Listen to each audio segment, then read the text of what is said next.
أن تخرج من ضيق الظلماء إلى النور، أن تولد ثانية والماضي مغفور،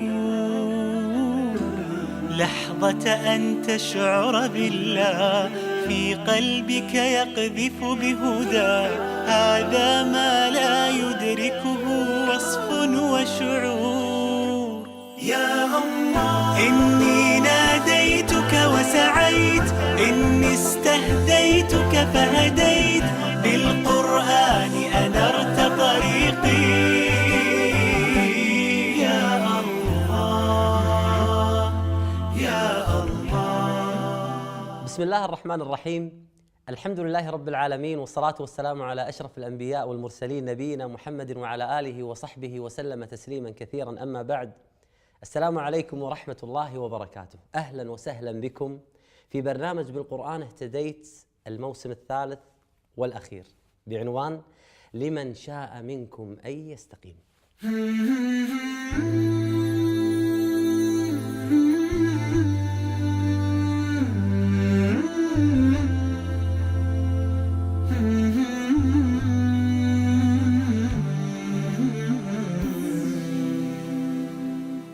أنا دورته كتير بس في كل الأديان، كله أديان يعني ما جوابني صحيح. No 11 de setembro que eu conheci realmente a questão do Islã. Well, I used that freedom to do the things I thought I had missed out on. So as a freshman in college, I began to party and to have fun. And had so much fun that my dorm room, my room specifically, became the focal point of having fun. هذا اللي استشعره أخونا خليل، شعر أنه هو كان محروم من هذا أصلا. أول مرة سمعت عن الإسلام كان بعد الحرب الخليج الأول.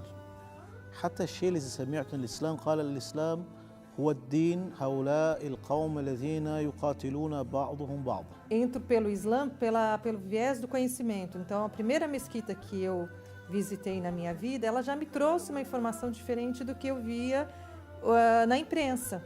Mas no Brasil, por exemplo, nós precisamos ter ocorrido o 11 de setembro. أنا أقول من قلبي اليوم إحنا كمسلمين نحتاج إلى وقفة. I wanted to believe in God, I wanted to worship Him, but I didn't know what was the right way. سبحان الله، ما نستشعر نعم الله سبحانه وتعالى علينا إلا إذا فقدناها. The only person that wasn't in the Bible that is in the Holy Quran is the Prophet Muhammad sallallahu alaihi wasallam. الهداية هي من الله سبحانه وتعالى، وهو المتفضل علينا بها. يقول الله عز وجل: ذلك هدى الله يهدي به من يشاء. ولكن من سعى إلى الهداية الله سبحانه وتعالى أعطاه هذه الهداية، ولكن من ضل وابتعد عن الله سبحانه وتعالى الله عز وجل سوف يضله. يقول الله عز وجل: فلما زاغوا أزاغ الله قلوبهم. وهذا ما سنركز عليه في هذا البرنامج. كان البحث عن المسجد صعب، كان هناك تعرف صفحات بيضاء وصفراء دليل الهاتف. فكنت أبحث ولم أجد رقم. واجتهد وسافر إلى المدينة المنورة كي يطلب العلم الشرعي والمنهج السليم. فكنت أمشي بالدراجة وكل ما أجد كتاب فيه يعني معلومات قليلة. كان في صعوبة في البداية في قراءة القرآن، لكن مع الوقت يعني يبدأ الإنسان بالاعتياد على الأسلوب، أسلوب الطرح في القرآن. كثير من الناس سواء من المسلمين أو غير المسلمين يتمنى الهداية ويطمح لها. Eu tenho interesse em me tornar muçulmano, eu quero saber se eu posso me tornar muçulmano, quero saber aonde eu posso rezar, realmente informações básicas, porque eu não sei nada e esse foi o primeiro lugar que eu encontrei para conseguir essas informações. لكن الهداية تحتاج إلى إرادة وإلى سعي، مثل ما فعل أخونا أندري. Edina, I love this word Edina. Guide us to the straight path. And when we're walking these paths around here, it makes me remember, before hidayah, before guidance comes, everybody's lost. If you don't have GPS, if you don't have a map, if you don't have a compass, you're going to be lost. كل هذا حتى يصل إلى الهداية. القرآن جاء لسعادتك ولم يأتي لشقائك. الله سبحانه وتعالى يخاطب النبي صلى الله عليه وآله وسلم في القرآن، يقول: طه ما أنزلنا عليك القرآن لتشقى. إذا أردت أن تكون سعيد مع القرآن يجب عليك أن تقبل على كتاب الله سبحانه وتعالى بتدبر القرآن والتفكر بآيات الله سبحانه وتعالى. لا تقول أحب القرآن ومشتاق للقرآن وأنت أصلاً بعيد عن كتاب الله سبحانه وتعالى.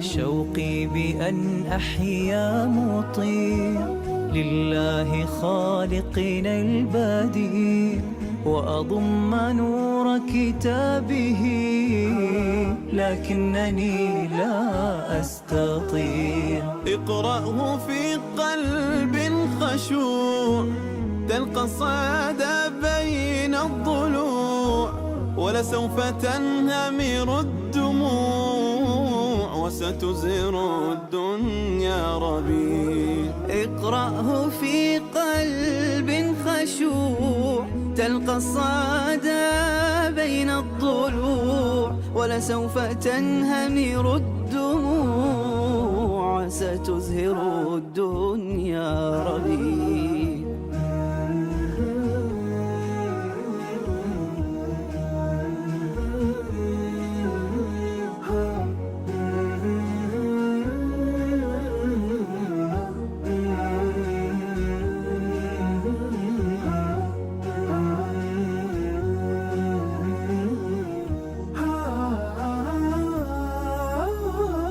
حلمي أصون تلاوته حتى أذوق حلاوته ليكون لي يوما شفيع لكنني لا أستطيع. رتله في فكر عميق واقرأه في قلب رقيق حتما ستهدى للطريق لا شك أنك تستطيع. رتله في فكر عميق واقرأه في قلب رقيق حتما ستهدى للطريق لا شك أنك تستطيع. نعم تستطيع، ولكن اصدق مع الله سبحانه وتعالى وأخلص النية لله. إني ناديتك وسعيت إني استهديتك فهديت بالقرآن أنرت طريقي يا الله. إذا كان كلام العالم أولى بالاستماع من كلام الجاهل، وإذا كان كلام الأم أحق بالاستماع من كلام غيرها، فالله سبحانه وتعالى أعلم العلماء وأرحم الرحماء، فمن باب أولى أن نستمع إلى كلام الله سبحانه وتعالى وننصت ونتدبر ونتفكر بآياته. Então, eu acho que a área do Corão que mais me emociona e mais importante para mim é a Ayat al-Kursi. This verse let me understand that when I did something naturally, that no one could help me, and I said, oh God, right? مخلصين له الدين. Oh God, if you exist, you get me out of this, I'll change my life forever.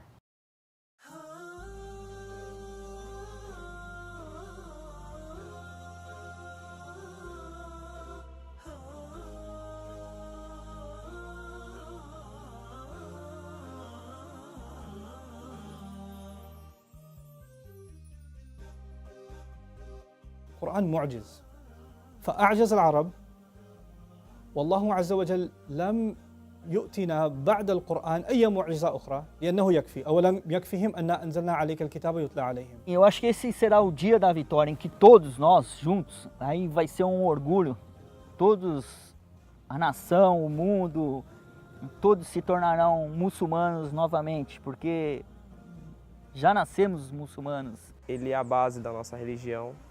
Eu acredito que todos os muçulmanos deveriam olhar e deveriam ler ele com mais sentimento. These words were coming directly from the creator of all things to me. Felt like a book that was speaking to me. 14 سنة في مشوار طويل، ما أعتقد بالشيء السهل، عانيت منه كثير. By the grace of Allah, Islam has basically saved me from those bad habits, and I've been revamped to be a better person. Alhamdulillah that Allah subhanahu wa ta'ala, He guided me to Islam, and that's where the true contentment, peace and satisfaction. Before, I would say lost, confused, and now found, contempt, happy, fulfilled. منو غيرك إذا عشته يداوي حالي المجروح، ولو بإحساسي رتلته إلى مسك الحنايا الروح،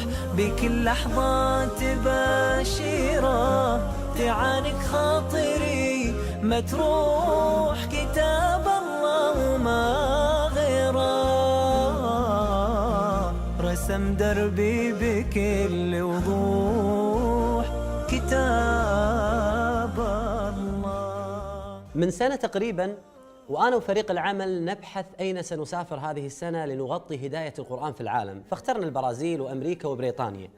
والسبب أنك تشوف ما يسرك وما ينفعك من هذه القصص الجميلة. ولكن السؤال، ماذا تعرف عن مسلمي البرازيل؟ هل تعلم أن أول من اكتشف وجود المسلمين في البرازيل هو إمام البحرية العثمانية عبد الرحمن البغدادي؟ هل تعلم أن في البرازيل تقريبا 80 جمعية خيرية وإسلامية وفيها ما يقارب 100 مسجد ومصلى؟ هل تعلم أن الحكومة البرازيلية تخصص يوما في السنة لتكريم المسلمين أمام البرلمان ويسمى بيوم المسلمين؟ من البرازيل إلى أمريكا نصور بالقرآن اهتديت 3. في كتاب الله قلبي صار حي، وبحياتي صار لي ظل وفاي، ويوم عادت نفسي وروحي إليه عادت أيامي وأحلامي إليه، سال مثل الشهد في قلبي وفاح، كل ما أتلوه تلتم الجراح، ربي لا تحرمني منه يا كريم، دام ضغوطي مسائي والصباح. دخل الإسلام إلى أمريكا في القرن ال15 تقريبا، وبدأت الهجرة بشكل كبير من المسلمين العرب إلى أمريكا في القرن ال18 ميلادي. تعتبر أمريكا من أقل الدول عنصرية تجاه المسلمين، وذلك بسبب تعدد الأعراق واختلاف الأصول فيها. في الجزء الأول والجزء الثاني من برنامج بالقرآن اهتديت كنا نعرض قصص لغير مسلمين هداهم الله سبحانه وتعالى إلى الإسلام، ولكن هذا الموسم نعرض قصص لمسلمين هداهم الله سبحانه وتعالى، لأن هذا القرآن جاء لهداية المسلم وغير المسلم. My name is Nouman Ali Khan. Meu nome é Jihad Khadir Shia. My name is Eddie Rudzovic. أخوكم علي الحبسي. رودريغو Rodrigues. Johnny Muga de Chiara. Meu nome é Franci Rose Campos Barbosa. César Mateus. Alessandro. Yvonne Ridley. Abu Amina Bilal Bradley Phillips. My name is Abdul Hasib Lopez. اسمي Joe Bradford. James Eric. Jaime Mujahid Fletcher. ربا داوود مجيد قعوار. Yasmin Roland. My name is Yusha Evans. من المواضيع اللي حرصت فعلا أني أطرحها هذه السنة هي ظاهرة الإلحاد التي أقبل عليها كثير من الشباب المسلم، ادعاء منهم بالعقل والثقافة، ولكن الصحيح أن الإلحاد هو هروب من الواقع وميل إلى شهوة وشبهة. كنت أسير الحيرة أحمل قلبا تاه، كان الصمت مخيفا قبل كلام الله، فإذا بالرحمن قريب يسأله الحائر فيجيب، أشهد أن لا رب ولا معبود سواه. ما هي المفاجأة التي سيقدمها موقع نون للبرنامج في هذا العام؟ موقع نون مثل ما عودنا وياكم أنه يبتكر أفكار جميلة جدا يخدم فيها البرنامج وضيوفه. هذه السنة موقع نون سوف يكرم 10 مشاريع دعوية ومقاطع مؤثرة تخدم الإسلام والمسلمين، ولكن الذي سوف يختار هذه المقاطع المؤثرة هو أنتم.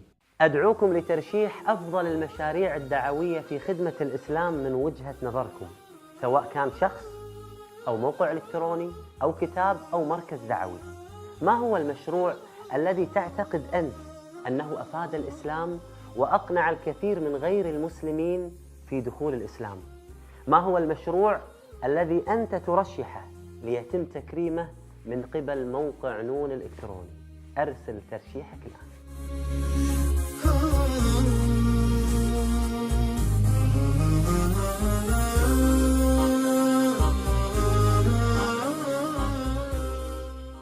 قبل لا أختم هذه الحلقة حبيت أقول كلام أن الضيوف اللي احنا نقابلهم لا يتصفون بالكمال، لا هم دعاة ولا علماء، وبعضهم أصلا ما عنده علم شرعي، ولكن احنا صورناهم ووثقنا قصصهم للعظة والعبرة.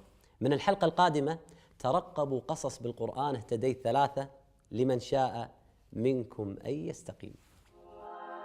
في كتاب الله قلبي صارح الحيو ارحبوا. سعيدين بشوفتك شيخ. انت ما شاء الله تلعب تايكوندو وعندك الحزام الاسود، خل نشوف كيف تتحرك بس من غير ما تضرب.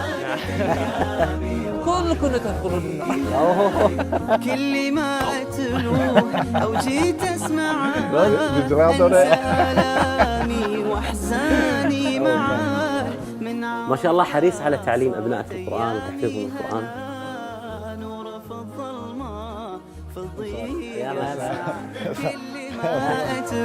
يا أو جيت أسمع أنسى آلامي وأحزاني معاه من عرفت صارت أيامي الحمد لله وجه الحال كم العين يا رب.